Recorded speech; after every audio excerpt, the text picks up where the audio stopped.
प्रधानमन्त्री प्रचण्डले मन्त्री हेरफेर गर्न चाहेमा कांग्रेस कतै पनि बाधक नबन्ने बैठकको निष्कर्ष। मतदातामाझ रवि लामिछानेको स्पष्टीकरण, सहकारीको रकम हिनामिना गरेको छैन, बचतकर्ताको ब्याज फिर्ता नभएसम्म म लडिरहनेछु, म सार्वजनिक सुनवाई मार्फत जनताको कठघरामा उभिँदैछु भन्दै रवि लामिछानेको तर्क। लोकतन्त्रको आवरणमा केही राजनीतिक दलको सिन्डिकेट तन्त्र कायम भएको कमल थापाको टिप्पणी। जनताको आशा बचाउन गम्भीर भएर काम गर्न प्रचण्डको निर्देशन। प्रधानमन्त्री कार्यालयमा 6 दर्जन कर्मचारी आवश्यक रहेका छन्, आजैबाट संरचना बदल्छु भन्दै पुष्पकमल दाहाल। प्रचण्डको भनाई, प्रचण्ड सरकार अहिलेसम्मकै उत्कृष्ट रहेको छ, तर यतिले मात्रै पुग्दैन भन्दै माधव सापकोटाको जिकिर। एनसीएलमा पैसा नखाने संसदका कुनै समिति रहेका छैनन्, नबोले बापत नै पैसा खाने गरेको कांग्रेसका नेता चन्द्र भण्डारीको टिप्पणी। सरकार परिवर्तन गर्ने प्रयास भइरहेको छ भन्दै शेखर कोइरालाको तर्क। मन्त्री फेरेकै आधारमा राम्रो काम हुन्छ भन्ने नरहेको शशाङ्क कोइरालाको दाबी। धरानका मेयर हर्क साम्पाङले कार्यकक्षमा राखे किराँती राजा एलम्बरको फोटो। राष्ट्रपति रामचन्द्र पौडेल र पुष्पकमल दाहाल प्रचण्डको फोटो हटाएको जानकारी। रवि लामिछानेले नफरतको राजनीति गरेका छन् भन्दै एमाले नेताको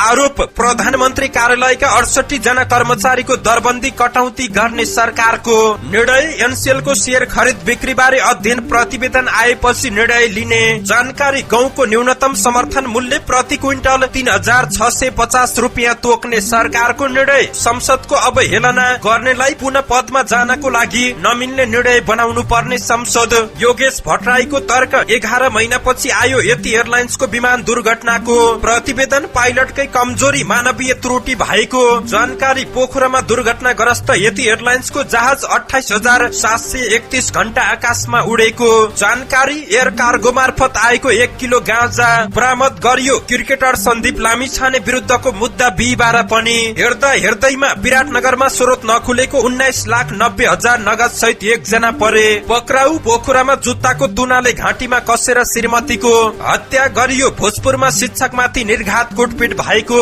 जानकारी। 2 दिन अघि गौशालाबाट हराएकी 2 वर्षीय बालिका भक्तपुरमा खेलिरहेको अवस्थामा भेटिन्, 1 जना परे पक्राउ। सुनसरीको ब्राहट क्षेत्रमा एम्बुलेन्समै गाँजा तस्करी गर्ने गरेको खुलासा। बाँकेको राप्ती सोनारीमा भेटिएको शंकास्पद वस्तु सेनाद्वारा निष्क्रिय पारियो। भोजपुरमा ढलान गर्न ठिक्क पारेको पुल भत्कियो, ठेकेदार र इन्जिनियरको आलोचना। चिसो बढेपछि कार्मारोङ गाउँपालिकाका विद्यालय 1 महिनाको लागि बन्द गरियो र हिउँ जमेको नदीलाई विमानस्थल सम्झेर पाइलटले जहाज अवतरण गरेपछि सामाजिक सञ्जालमा चर्चा। दर्शक महानुभाव नमस्कार, तपाईँ हेर्दै हुनुहुन्छ नेपाल पोस्ट। म गोविन्द चापागाई। आज मिति विक्रमसम्म 2080 पुष महिनाको 13 गते शुक्रबार, यसबीचसम्म 2023 डिसेम्बर 29 तारिक। यसै गरी आज पुष कृष्ण द्वितीय तिथि पनि रहेको छ। दर्शक महानुभाव सदा चाहिँ आज पनि उपस्थित भएका छौं। विशेष गरी देशको पछिल्लो राजनीतिक अवस्था के कस्तो रहेको छ त विभिन्न नेताहरूको भागदौडसँगै टीका टिप्पणी, देश तथा विदेशमा घटेका घटना लगायत आज दिनभरि कहाँ के हुँदैछ त सम्पूर्ण जानकारीहरू लिएर यहाँ सामु उपस्थित भएका छौं। दर्शक महानुभाव सकेसम्म देशैभरिका अपडेटलाई समेट्ने कोसिस गर्नेछौं। समाचार समय अवधिसम्म हामी सँगै रहनुहोला। आउनुहोस् समाचारलाई अगाडि बढाउँ। प्रचण्डले मन्त्री हेरफेर गर्न चाहेमा कांग्रेस कतैबाट पनि बाधक नबन्ने निष्कर्षको प्रसंगबाट।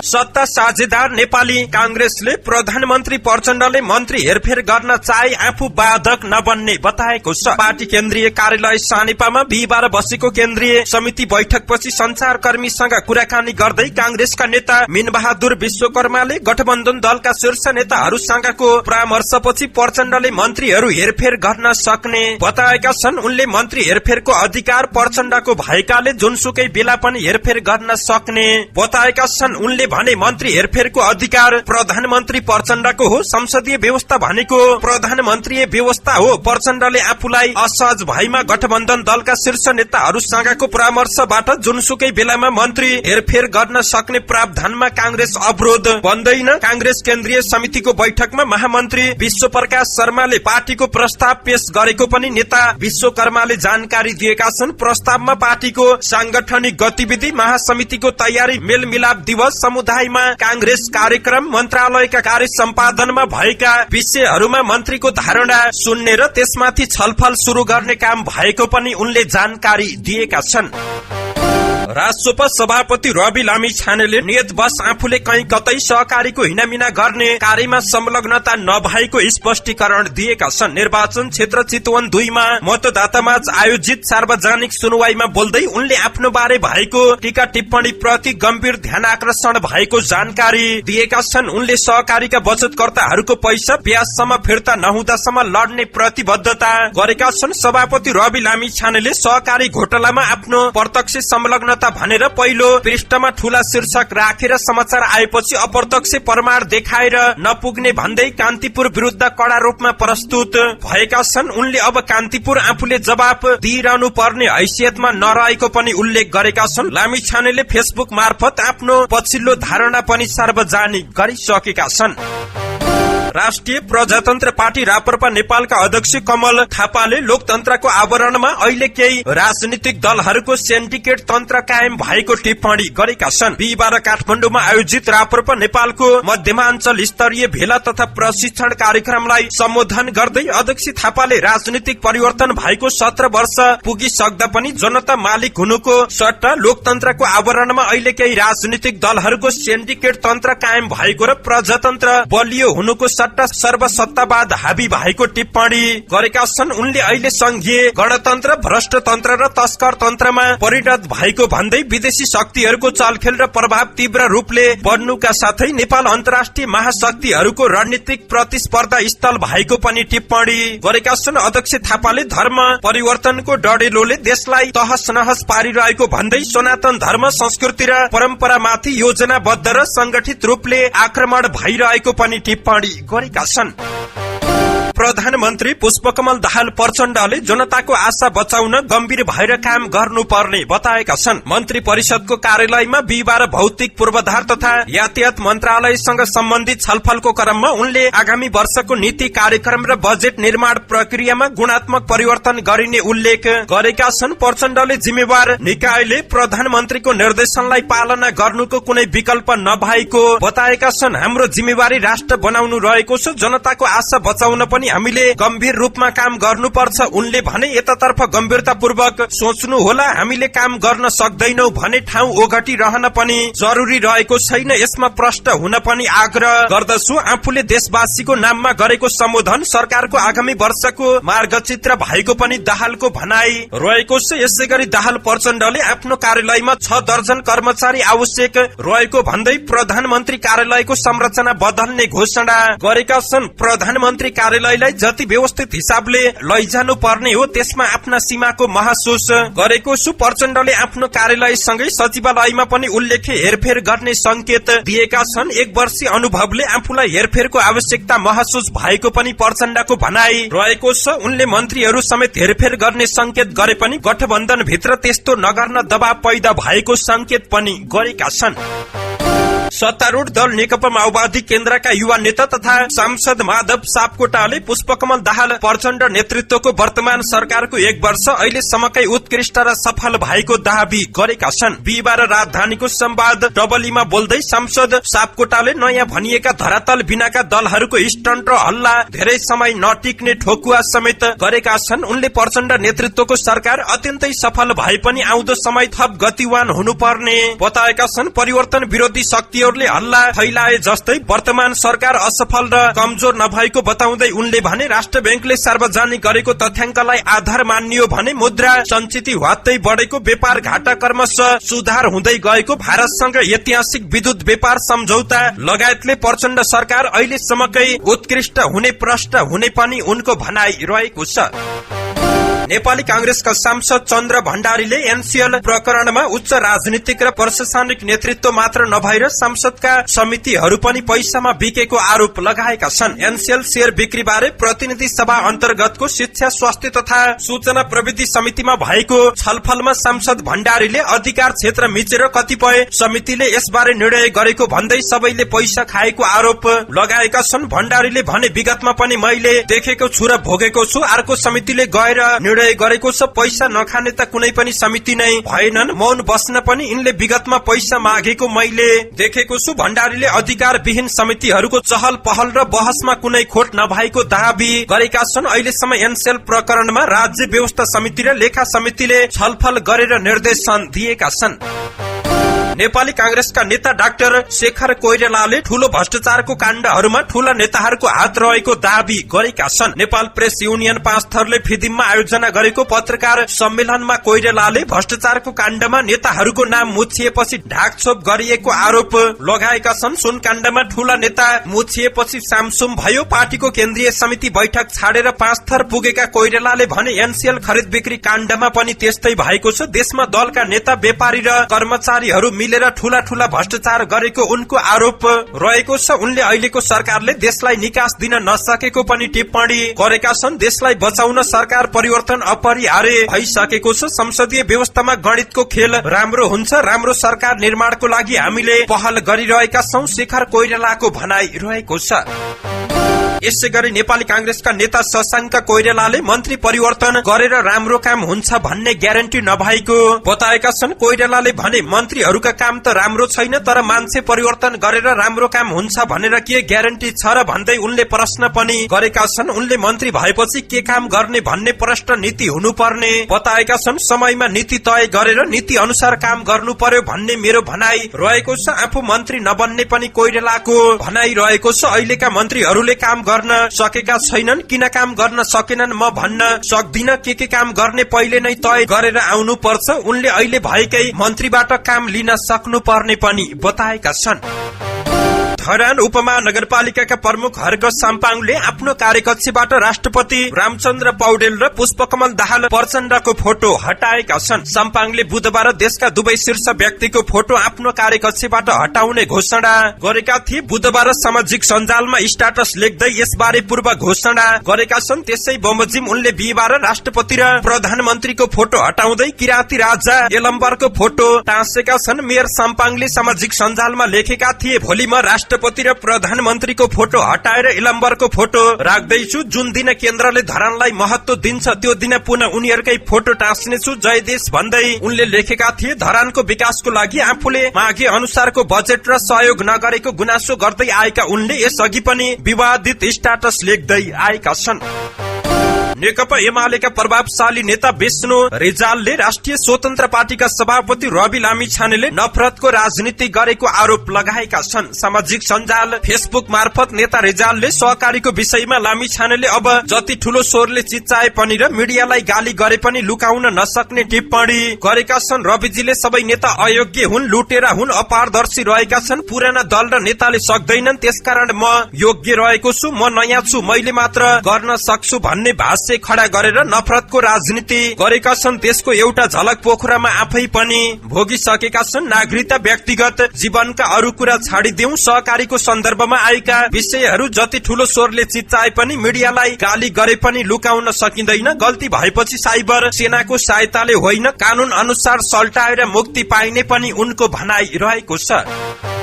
सरकारले प्रधानमन्त्री तथा मन्त्री परिषदको कार्यालयमा रहेका 68 जना कर्मचारीको दरबन्दी कटौती गर्ने निर्णय गरेको छ। बिहिबार बसेको मन्त्री परिषदको बैठकले सो निर्णय गरेको सरकारका प्रवक्ता तथा सूचना तथा संचार मन्त्री रेखा शर्माले जानकारी दिएकी हुन्। उनले भनिन्, प्रधानमन्त्री कार्यालयको 68 जना कर्मचारीको दरबन्दी कटौती भएको छ। प्रधानमन्त्री कार्यालयमा रहनु भएको साथीहरू अब अन्यत्र कामकाजमा जानु हुनेछ। साथै एनसीएलको शेयर खरिद बिक्री बारे अध्ययन तथा छानबिन समितिको प्रतिवेदन प्राप्त भएपछि मात्रै सरकारले निर्णय गर्ने बताएकी छिन्। मन्त्री शर्माले छानबिन समितिको काम अन्तिम चरणमा रहेको जानकारी दिँदै समितिको प्रतिवेदन प्राप्त भएपछि मात्रै बाँकी कारबाहीको प्रक्रिया अगाडि बढाउने बताएकी हुन्। उनले एनसीएलको शेयर खरिद प्रक्रिया अहिले स्थगित रहेको बताउँदै दूरसञ्चार ऐनको संशोधनको लागि मन्त्रालयले तयारी शुरू गरेको जानकारी दिएकी हुन्। यसै गरी सरकारले गहुँको न्यूनतम समर्थन मूल्य तोकेको छ। दाहाल प्रचण्डको अध्यक्षता सिंहदरबारमा बसेको मन्त्री परिषदको बैठकले गहुँको न्यूनतम समर्थन मूल्य प्रति क्विन्टल 3650 रुपियाँ निर्धारण गर्ने निर्णय गरेको पनि सरकारकी प्रवक्ता रेखा शर्माले जानकारी दिएकी हुन्।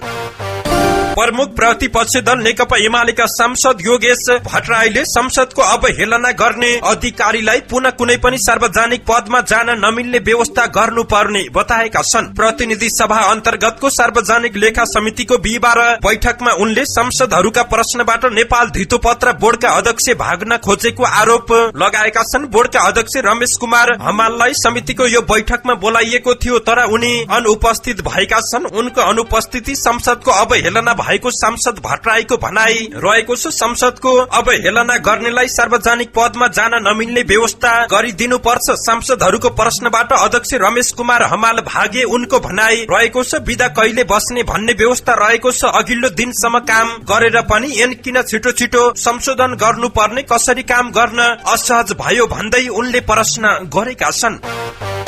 गएको वर्ष पोखरामा भएको यति एयरलाइन्सको विमान दुर्घटना मानवीय त्रुटिको कारण भएको निष्कर्ष निकालिएको छ। विमान दुर्घटनापछि गठित जाँचबुझ आयोगले मानवीय त्रुटिको कारण विमान दुर्घटना भएको निष्कर्ष सहितको प्रतिवेदन बुझाएको छ। पूर्व सचिव नागेन्द्र प्रसाद घिमिरेको संयोजकत्वमा जाँचबुझ आयोगले 8 महिना 3 दिन लगाएर तयार पारेको प्रतिवेदन बिहिबार संस्कृति पर्यटन तथा नागरिक उड्डयन मन्त्री सुदन किरातीलाई हस्तान्तरण गरेको छ। पोखरामा गएको वर्ष माघ 1 गते विमान दुर्घटना भएकै दिन सरकारले पूर्व सचिव घिमिरेको संयोजकत्वमा 5 सदस्यीय जाँचबुझ आयोग गठित गरेको थियो। प्रतिवेदन बुझाउँदै आयोगका सदस्य सचिव बुद्धिसागर लामिछानेले जानेर वा नजानेर पाइलटकै कारण जहाज फेदरिङ भएको र त्यही कारण जहाज दुर्घटनामा परेको निष्कर्ष दुर्घटना जाँच आयोगको रहेको बताएका छन्। उनले दुर्घटना हुनुको कारणमा जहाजका दुवै इन्जिनहरू प्रोपेलरहरू फेदरमा गएको देखिएको र त्यस अवस्थामा जहाज अगाडि बढ्न नसक्ने भएकै कारण जहाज भुइँमा खसेको जानकारी दिएका छन्। प्रतिवेदन बुझ्दै मन्त्री किरातीले आयोगले दिएको सुझाव कडाईको साथ कार्यान्वयन गर्न मातहतका निकायलाई निर्देशन दिएका छन्। पोखराको सेती खोजमा भएको दुर्घटनामा चालक दलका 4 सदस्य र 68 यात्रु सहित 72 जनाकै ज्यान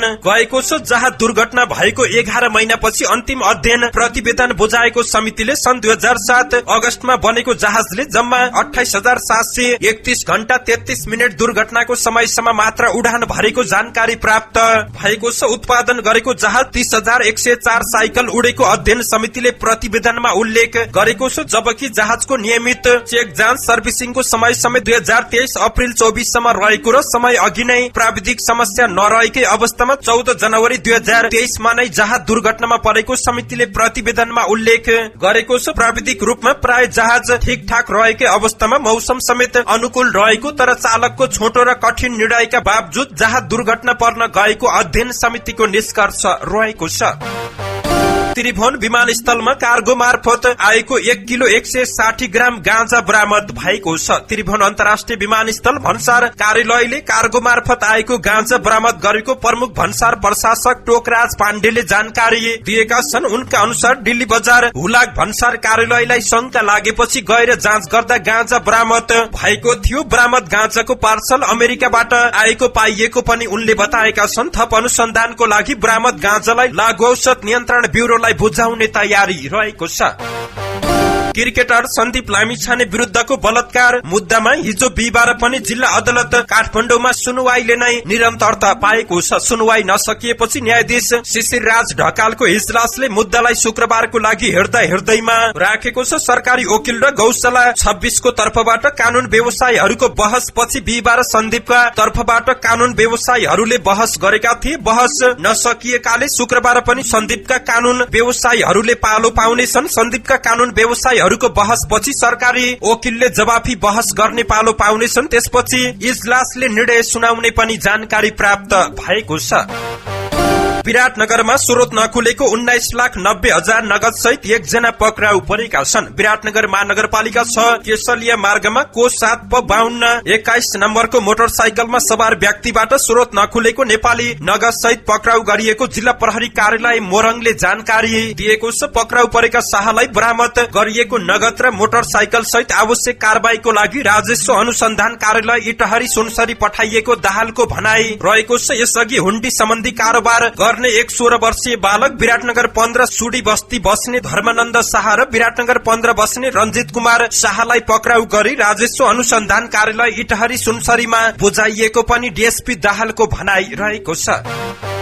पोखरामा श्रीमतीको हत्या गरेको आरोपमा एकजना पक्राउ परेका छन्। श्रीमती हत्या आरोपमा प्रहरीले पोखरा 29 स्थित नयाँ तालचोकबाट 36 वर्षीय रत्नबहादुर घरतीलाई नियन्त्रणमा लिएको छ। प्रहरीका अनुसार उनले आफ्नै 28 वर्षीय श्रीमती रेखा घरतीको हत्या गरेका छन्। घाँटीमा जुत्ताको तोनाले कसेर उनले श्रीमतीको हत्या गरेको प्रहरीले जानकारी दिएको छ। कास्की प्रहरीका सूचना अधिकारी डीएसपी श्रवण कुमार विकका अनुसार घरतीलाई नियन्त्रणमा लिएर थप अनुसन्धान भइरहेको जानकारी प्राप्त भएको छ।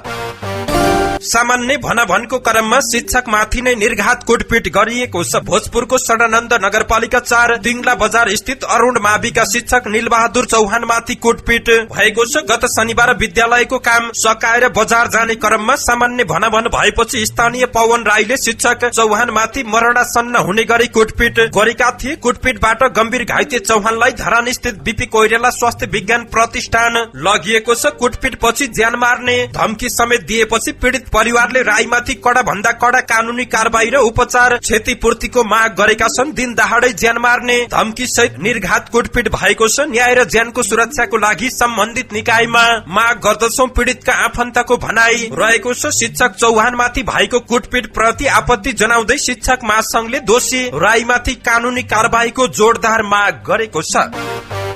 2 दिन अघि काठमाडौँको गौशालाबाट हराएकी 2 वर्षीय बालिका भक्तपुरमा भेटिएकी छिन्। भक्तपुरको बालकोट पानी ट्याङ्की नजिकै राज नेपालले सञ्चालन गरिरहेको टेलरमा खेलिरहेको अवस्थामा बालिकालाई उद्धार गरिएको काठमाडौँ उपत्यका अपराध अनुसन्धान कार्यालयका प्रमुख सोमेन्द्र सिंह राठौरले जानकारी दिएका छन्। प्रहरीका अनुसार बालिका आमाले चलाउँदै आएको चिया पसलमा खेलिरहेको अवस्थामा मंगलबार साँझ हराएकी थिइन्। प्रहरीले नेपाललाई पक्राउ गरेको छ। बालिकाका बुवा वैदेशिक रोजगारीमा रहेका छन्। घटनाबारे अनुसन्धान भइरहेको प्रहरीको भनाई रहेको छ। सुनसरीको ब्राहा क्षेत्र नगरपालिकाको चतरामा एम्बुलेन्समा गाँजा तस्करी हुने गरेको पाइएको छ। धनकुटाबाट सप्तकोशी नदी हुँदै तस्करी गरी चतरा ल्याएर एम्बुलेन्समा लोड गर्दै गरेको अवस्थामा सुनसरी प्रहरीले एम्बुलेन्स सहित गाँजा बरामद गरेको जिल्ला प्रहरी कार्यालय सुनसरीका प्रवक्ता डीएसपी नवीन कृष्ण भण्डारीको भनाई रहेको छ। चतराको सप्तकोशी किनारमा मे 1/519 नम्बरको एम्बुलेन्समा गाँजा लोड गर्दै गरेको अवस्थामा गाडी र 266 केजी 400 ग्राम गाँजा बरामद गरिएको डीएसपी भण्डारीको भनाई रहेको छ। प्रहरीले गाँजा र एम्बुलेन्स बरामद गरे पनि तस्करीमा संलग्न व्यक्ति र चालक भने फरार भएका छन्। डीएसपी भण्डारीले चालक र गाँजा तस्करी गर्ने व्यक्तिको पहिचान भएकाले उनीहरूलाई पक्राउ गर्न प्रहरी परिचालन गरिएको पनि जानकारी प्राप्त भएको छ। नेपाली सेनाले बाँकेको राप्ती सोनारी गाउँपालिका 2 स्थित खैरी खोलामा फेला परेको शंकास्पद वस्तुलाई निष्क्रिय पारेको छ। बिहिबार नेपाली सेनाको बम डिस्पोजल टोलीले उक्त वस्तु निष्क्रिय पारेको हो। यसैबीच पाल्पाको तानसेन नगरपालिका 5 धरमपानी स्थित जंगलमा लागेको डडेलो र रोल्पाको रोल्पा नगरपालिका 1 खवासी स्थित स्थानीय व्यक्तिको घरमा आगलागी भएको पनि जानकारी प्राप्त भएको छ। ढलान गर्न तयार पारिएको मोटरेबल पुल भत्किएको छ। सडानन्द नगरपालिका र साल्पा सिलिचो गाउँपालिकाको सिमाना इर्खुवा स्थित टामुटारमा निर्माणाधीन पक्की पुलको संरचना भत्किएपछि ठेकेदार र इन्जिनियरको यति बेला आलोचना भएको छ। खोला थुन्न माटो थुपारेको ठाउँमा पिलर अडाएर फर्मा तयार पारिँदै थियो। रडको लोड थाम्न नसकेर स्ल्याबको फर्मा भाँचिएको पूर्वाधार कार्यालयका प्राविधिकले जानकारी दिएका छन्। 2077 सालदेखि निर्माण थालिएको 6 करोड़ लागतको उक्त पुल यही वैशाखसम्म सक्ने योजना रहेको थियो। यसअघि 2078 सालमा भोजपुरकै दक्षिणी कावा खोलामा 5 करोड़ बढीको लागतको पक्की पुल बनाउँदै भत्किएको थियो। मुगुको मुगुम कार्मारोङ गाउँपालिकाले उपल्लो करणका विद्यालयमा 1 महिना जाडो बिदा दिने निर्णय गरेको छ। अत्याधिक जाडो बढेपछि कर्मचारीलाई काम गर्न गाह्रो र पठन पाठनमा अप्ठ्यारो भएपछि पुस दोस्रो सातादेखि आगामी माघ 15 गतेसम्मको लागि जाडो बिदा दिने निर्णय गरिएको छ। जाडोमा विद्यालय सञ्चालन गर्दा विद्यार्थी बिरामी हुने भएकाले माथिल्लो करणमा पठन पाठन बन्द गरिएको अध्यक्ष लामाको भनाइ रहेको छ। पालिकाले 1 महिना जाडो बिदा दिने निर्णय गरेपछि गाउँपालिका भित्र कार्यरत शिक्षक आफ्नो घरतर्फ लागेका छन्। गाउँपालिकामा 1 महिनासम्म विकास निर्माणका कामदेखि अन्य सरकारी सेवा प्रवाहका काम समेत चिसोको कारण प्रभावित हुने बताइएको छ। बिस्तारै चिसो कम भएपछि माघ 15 गतेपछि मात्रै गाउँपालिका भित्रका सम्पूर्ण सरकारी सेवाका काम नियमित रूपमा सञ्चालन हुने गाउँपालिकाले जानकारी दिएको छ। रुसका एक पाइलटले नदीमा जमेको हिउँमाथि जहाज अवतरण गरेका छन्। नदीको हिउँलाई विमानस्थल भनेर झुकिएपछि उनले त्यसरी अवतरण गरेको बीबीसीले उल्लेख गरेको छ। 30 यात्रु र 4 चालक दलका सदस्य भएको 34 मान्छे बोकेको जहाज रुसको सुदूरपूर्वको कोलीमा नदीमा अवतरण गरिएको थियो। अवतरणमा कुनै यात्रुहरू घाइते भने नभएको बताइएको छ। बिहीबार रुसी समयमा भएको उक्त घटना अहिले विश्वभर चर्चाको विषय बनेको छ। जहाजको खराब अवतरणलाई लिएर अहिले अनुसन्धान पनि भइरहेको छ। प्रारम्भिक अनुसन्धानमा पाइलटकै दोष भएको पाइएको छ। धन्यवाद। यस्तै ताजा समाचारको लागि नेपाल पोस्ट हेर्दै गर्नुहोला।